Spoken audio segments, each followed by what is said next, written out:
For centuries, humanity was seen as weak and insignificant, ignored by the galaxy, dismissed by those in power, mentioned only in footnotes, if at all. To the great civilizations of the stars, humanity was an experiment that never quite matured. A loud, short-lived species that burned too fast and fractured too easily. They expanded quickly, argued constantly, and questioned rules older species had stopped thinking about long ago. That alone made them inconvenient. But inconvenience was not danger. Human fleets were modest. Human technology was clever, not elegant. Human politics were chaotic to the point of parody. Compared to empires that measured history in tens of thousands of years, humanity barely registered. Council analysts described them as statistically fragile. Strategists classified them as non-threatening. Archivists marked their trajectory as unsustainable. And so the galaxy learned to overlook them. When human trade declined, it was blamed on internal dysfunction.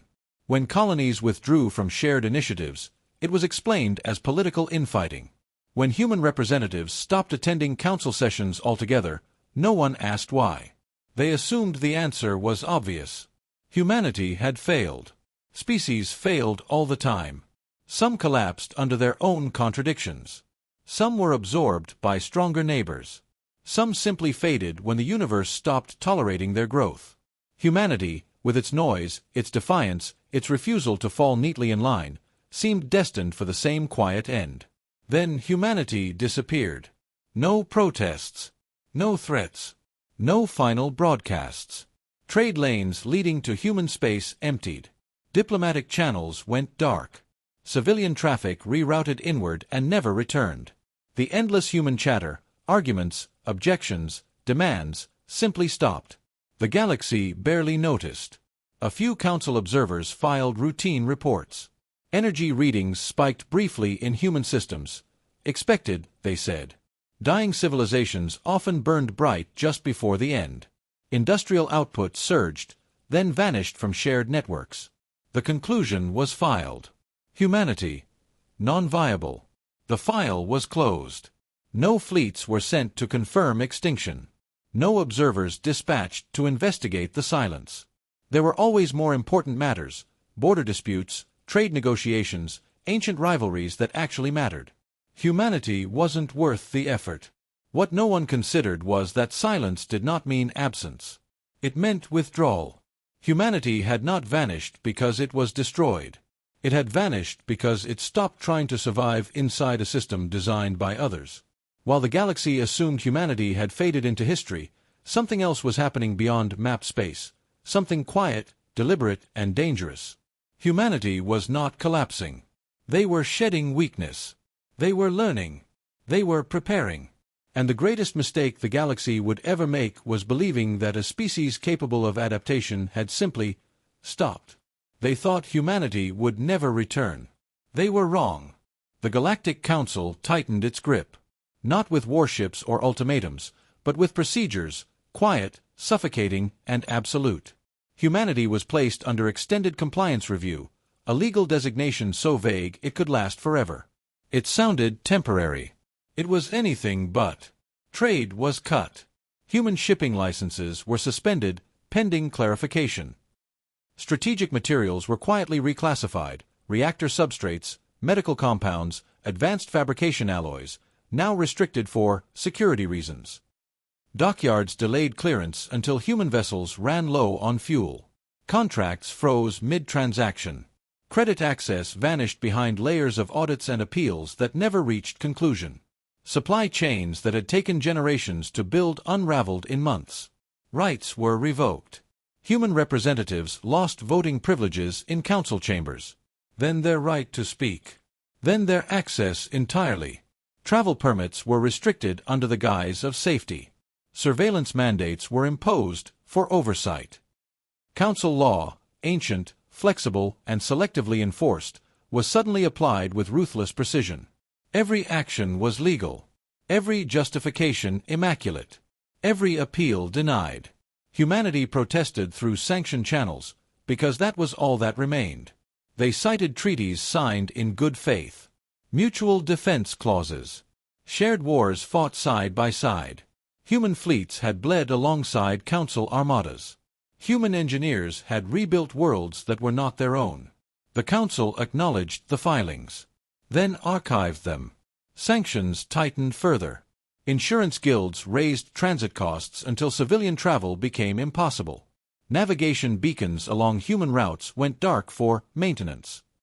Communication relays lagged, then failed, as service contracts were quietly terminated. Humanity was pushed into isolation. And the Council watched. They expected collapse. They had seen this pattern countless times. A species dependent on interstellar trade fractured quickly once cut off. Economies failed.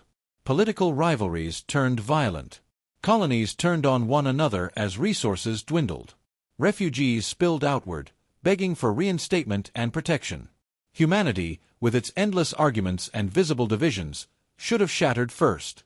It didn't. Months passed. Then years. There were no refugee armadas. No mass distress calls. No desperate broadcasts pleading for mercy. Instead, human traffic rerouted inward with unsettling coordination. Peripheral colonies, once dismissed as marginal, became hubs of activity. Energy output rose instead of falling. Manufacturing intensified rather than collapsed. Council analysts flagged the data as unusual. Supervisors dismissed it. They assumed humanity was burning through reserves in a final, desperate attempt to delay the inevitable. Dying civilizations often appeared productive just before the end. It fit precedent. It fit expectation. Then human space went silent. Not the chaotic silence of collapse, but something deliberate. No protests. No threats. No appeals. No noise at all. To the Council, that silence meant confirmation. Finished. Monitoring files were closed. Observers reassigned. Humanity was quietly reclassified as non-viable, another cautionary example archived for younger species who might one day challenge the established order. The Council moved on. They never asked why human energy signatures spiked before the silence.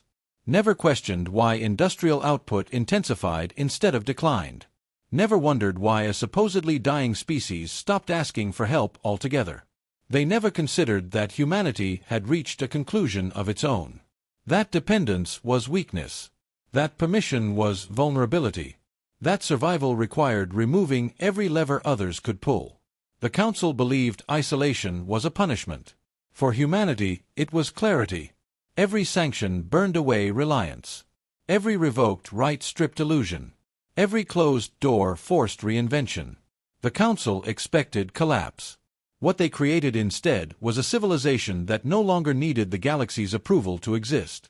And when humanity finally went silent, when the Council congratulated itself on a problem solved, it never occurred to them that silence might not mean the end. It might mean preparation. Isolation didn't break humanity. It unified them. At first, there was confusion, then anger, then something far more dangerous, clarity. When the last Council trade routes closed and the final appeals vanished into administrative silence, humanity reached the same conclusion across every world it had ever settled. No one was coming. For centuries, humanity had carried its fractures into the stars. Old nations reborn as colonies. Corporations wielding power rivaling governments.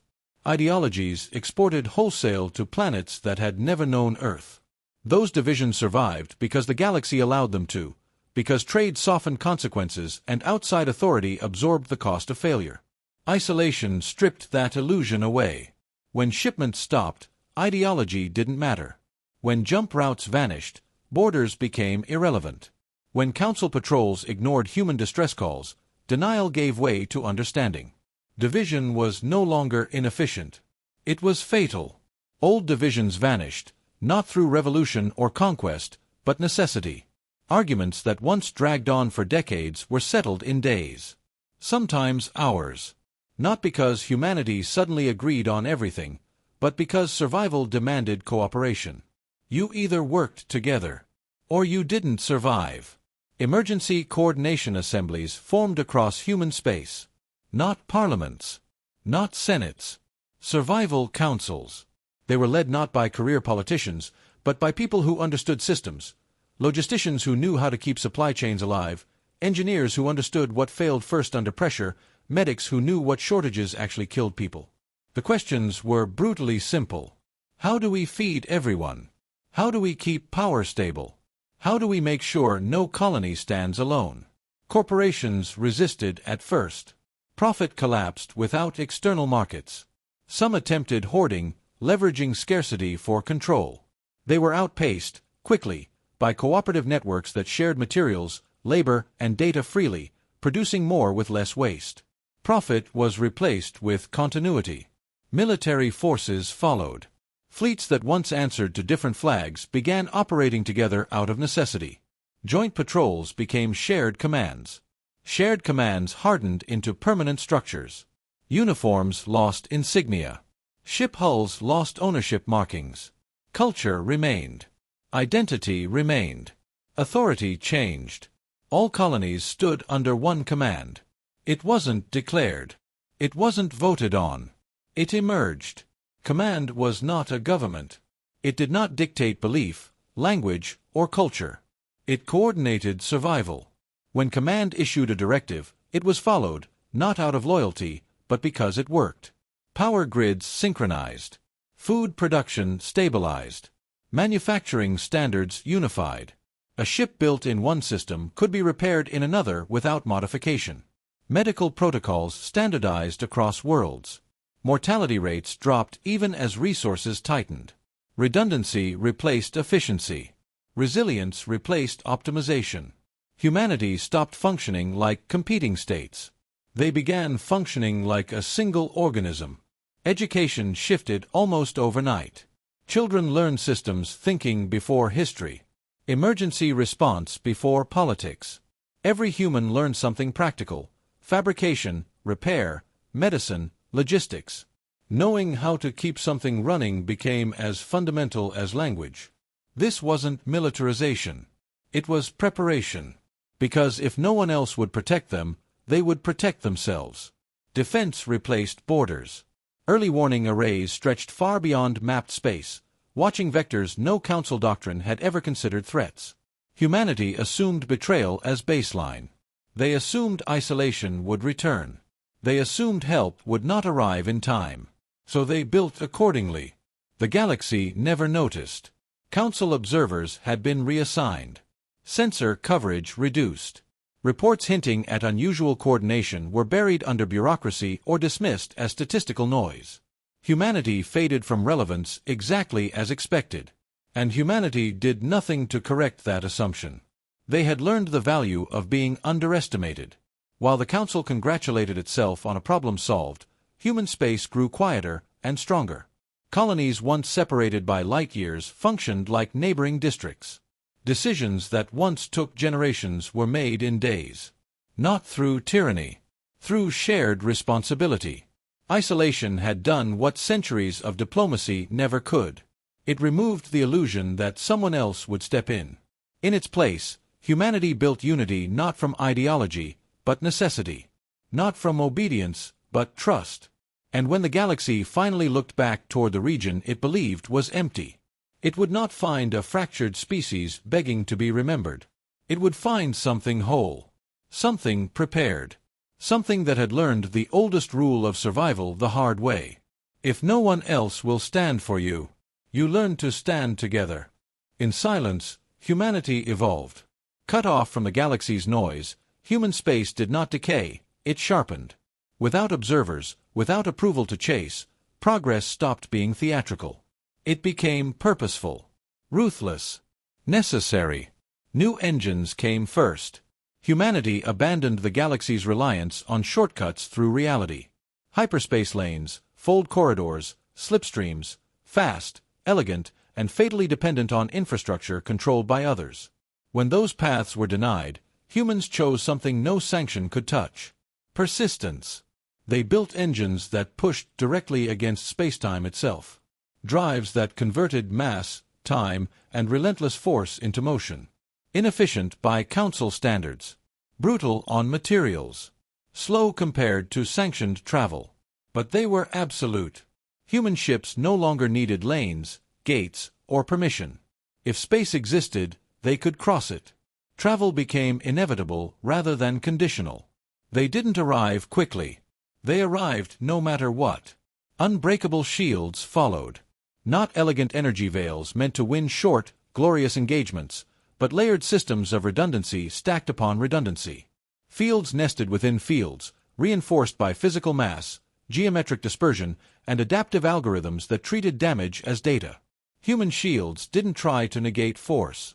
They absorbed it, distributed it, learned from it. Energy bled away into harmless radiation. Kinetic impacts slowed, spread, and died. Each strike made the next one less effective. Failure was not an outcome, it was feedback. Hull plating thickened until ships resembled drifting continents. Armor wasn't decorative, it was grown, replaced, and grown again. Vital systems were buried beneath entire ecosystems: farms, reservoirs, fabrication bays, medical wards. Even catastrophic damage became survivable. Human ships stopped being vehicles. They became habitats that moved. Fleets were built, but not for conquest. There were no banners painted on hulls. No heroic names etched into armor. Ships were identified by function and redundancy, not legacy. Ark-class vessels safeguarded populations. Foundry fleets manufactured replacements mid-transit. Defense lattices turned open space into controlled terrain rather than battlefields. Every loss was anticipated. Every role replaceable. Every ship expendable, except the people inside. Weapons existed, of course. Humanity was not naive. But they were designed with restraint. Interdiction fields to halt advance. Area denial arrays to make approach catastrophically expensive. Precision null systems to remove threats cleanly and permanently. Humanity did not build weapons to intimidate. They built weapons to end danger. Artificial intelligence, once feared, once restricted, was rebuilt under unforgiving rules. No gods. No masters. Partners only. Every system assumed error rather than perfection, betrayal rather than loyalty, failure rather than success. Human oversight was mandatory. Human responsibility absolute. Biology advanced alongside steel. Human physiology adapted quietly. Radiation tolerance increased. Cellular repair accelerated. Immune systems became aggressive, self-updating networks. Humans didn't become visibly different. They became harder to kill. Generations grew up inside this preparation. Children learned fabrication and repair alongside language and mathematics. Emergency response became basic education. Knowing how to keep something running became as fundamental as reading. This wasn't militarization.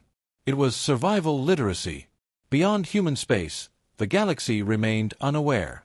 The Council was busy celebrating stability, managing politics, and congratulating itself on restored order. Data that contradicted humanity's supposed collapse was filtered, reinterpreted, or quietly discarded. It was easier not to look. And so the galaxy never saw the engines that ignored borders. Never saw shields that endured forces capable of shattering moons. Never saw fleets designed not to conquer, but to outlast anything that tried. While the galaxy looked away, humanity prepared. Not to return. Not to retaliate. But to endure long enough to decide what happened next.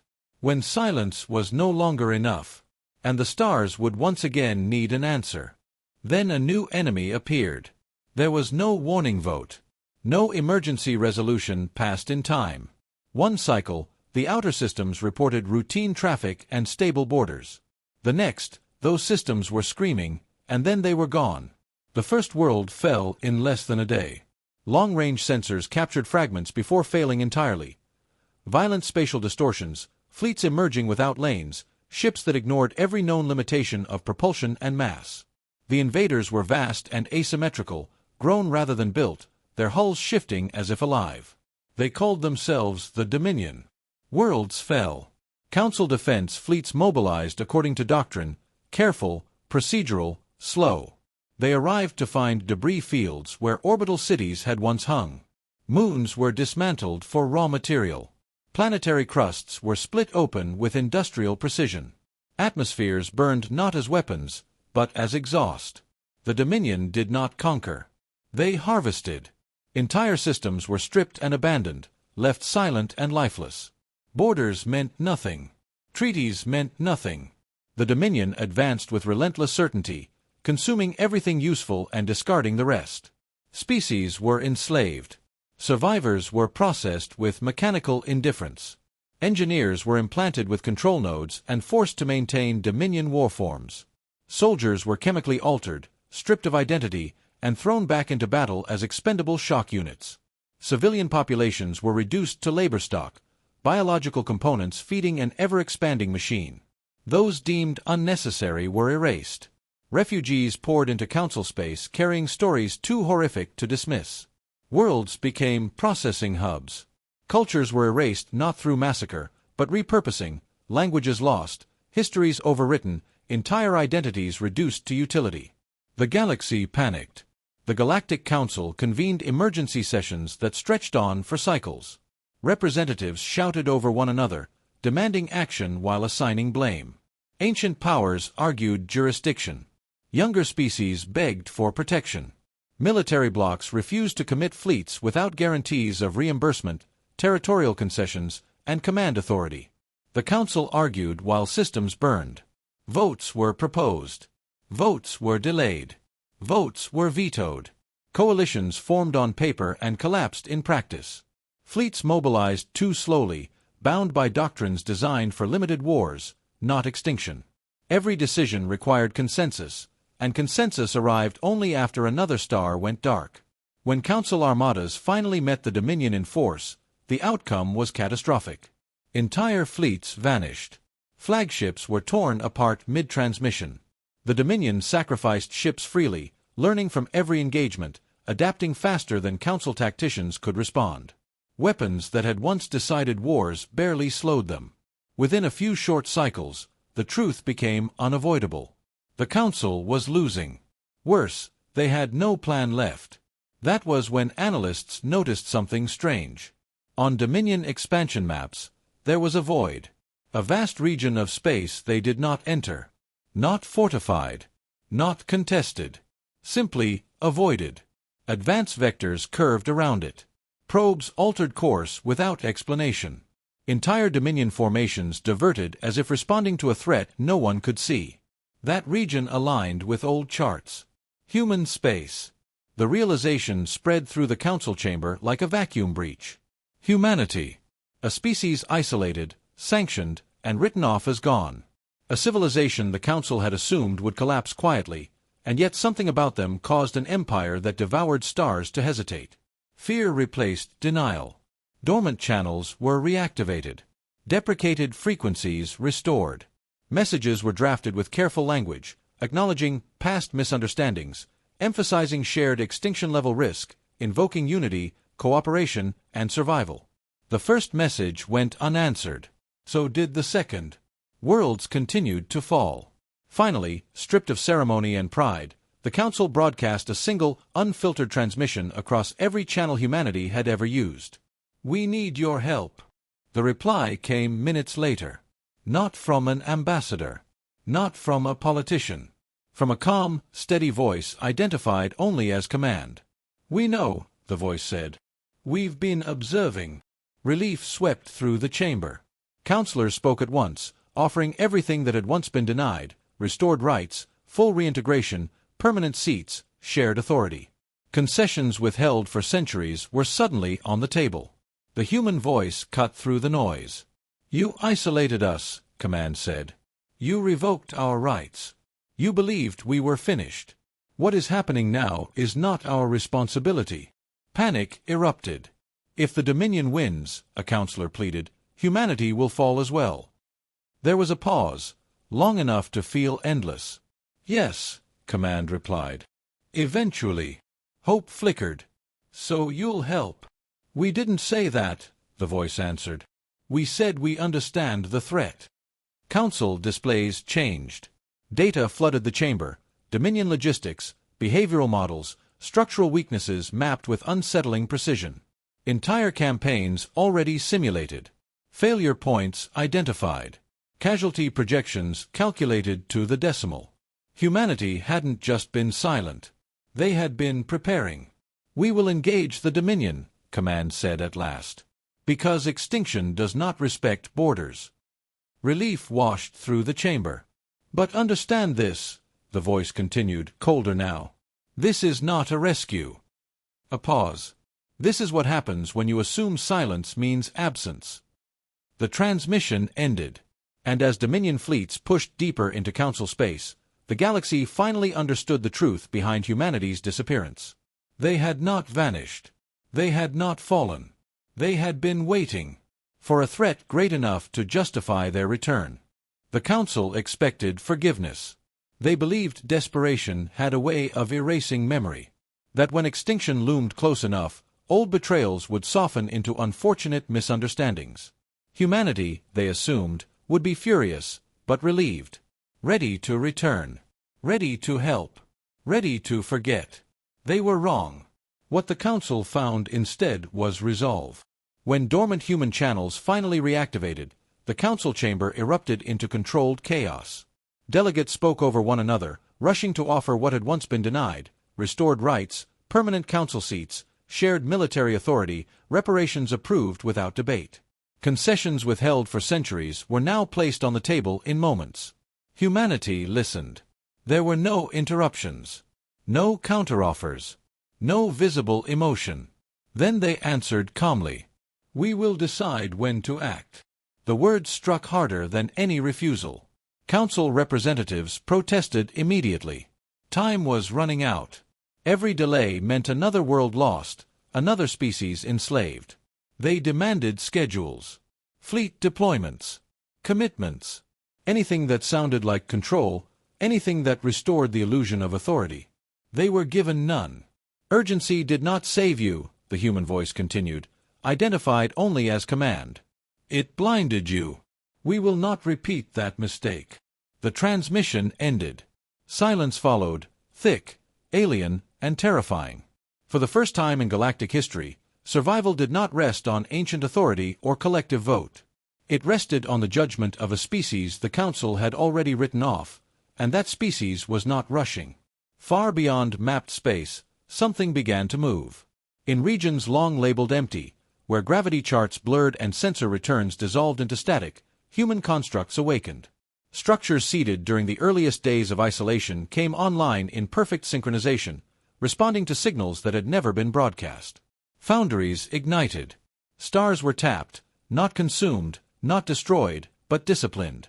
Their output redirected into controlled torrents of energy feeding colossal frameworks wrapped in reinforced spacetime fields. Fleets long hidden aligned along vectors no Council doctrine had ever charted. Soon after, space itself began to tremble. Not from hyperspace ruptures. Not from weapons fire. From strain. Across the galaxy, sensors screamed as localized distortions appeared in precise, repeating patterns light-years apart. Reality flexed, stabilized, then flexed again, like a structure being tested far beyond its original limits. Humanity was not mobilizing. They were initializing. The Council finally understood the difference. Whatever humanity was preparing was not a reaction to the Dominion. It was not fear. It was not panic. It was a solution conceived long ago, refined in silence, and held in reserve for a moment exactly like this. The Dominion qualified. Whether the Council did, was no longer relevant. Humanity had not returned seeking forgiveness. They had not emerged to reclaim status or demand restitution. They had returned because something now existed that threatened continuity itself. And when they finally acted, it would not be because the Council begged. It would be because humanity had finished deciding how the galaxy would survive, and what silence, once mistaken for weakness, would finally cost. Human fleets emerged in perfect silence. There was no warning flash, no hyperspace rupture, no surge of emissions for sensors to lock onto. One moment, Dominion armadas filled the void, vast, predatory formations advancing toward the last surviving Council systems. The next moment, humanity was there. Space did not tear open. It yielded. Colossal human constructs unfolded along vectors the Dominion had never considered threatened. Arc ships the size of moons anchored the formation, their gravity wells stabilizing the surrounding void. Vast lattice structures extended across entire approach corridors, turning open space into controlled terrain. Foundry fleets aligned behind them, already fabricating replacements for losses that had not yet occurred. They were massive. They were precise. They were unstoppable. Human vessels emitted nothing recognizable. No drive plumes. No weapons charging. Dominion targeting systems returned impossible data, range without mass, mass without position, as if the human fleet existed slightly outside the physical rules the Dominion understood. They did not advance. They waited. Then a single message crossed every channel. Unencrypted. Unfiltered. Translated instantly into every known language. Stand down. The Dominion answered with annihilation. Entire formations surged forward, sacrificing themselves to breach the human line. Planet cracker lances fired. Reality-warping weapons detonated. Space burned white as the Dominion unleashed everything it had ever used to erase resistance. The human fleet did not move. Their shields flexed, layered systems absorbing, dispersing, and nullifying forces that had shattered stars. Energy bled away into harmless radiation. Kinetic impacts slowed, spread, and died. Human hulls did not glow. Armor did not fracture. Humanity endured. Then they responded. Not with rage. With correction. Regions of space hardened. Dominion ships slowed, then stopped entirely, trapped in volumes where physics itself refused to cooperate. Propulsion systems failed. Weapons shut down mid-cycle. Entire fleets froze mid-charge like insects suspended in amber. Human counterfire began. It was not a barrage. It was removal. Dominion vessels vanished one by one, erased by localized null events that left no debris, no explosion, only absence. Command ships disappeared first. Control nodes followed. Each strike removed something essential, unraveling the Dominion structure with surgical inevitability. The Dominion attempted to adapt. They always did. But there was nothing to adapt to. Human tactics did not escalate. They did not change. They remained constant, methodical, executing a solution calculated long before the first ship appeared. Retreat vectors collapsed before they could be used.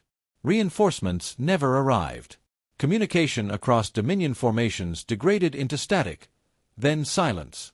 Then the Dominion's command intelligence, an entity believed to span multiple dimensions, went dark. No death cry. No final transmission. It simply stopped. The war ended before the enemy understood it had begun. Across the galaxy, Council sensors struggled to process what they were witnessing. Engagements predicted to last centuries concluded in minutes. Systems once marked for extinction went quiet, not conquered, not occupied, but spared. Human fleets did not pursue. They powered down. A final transmission followed, brief and absolute.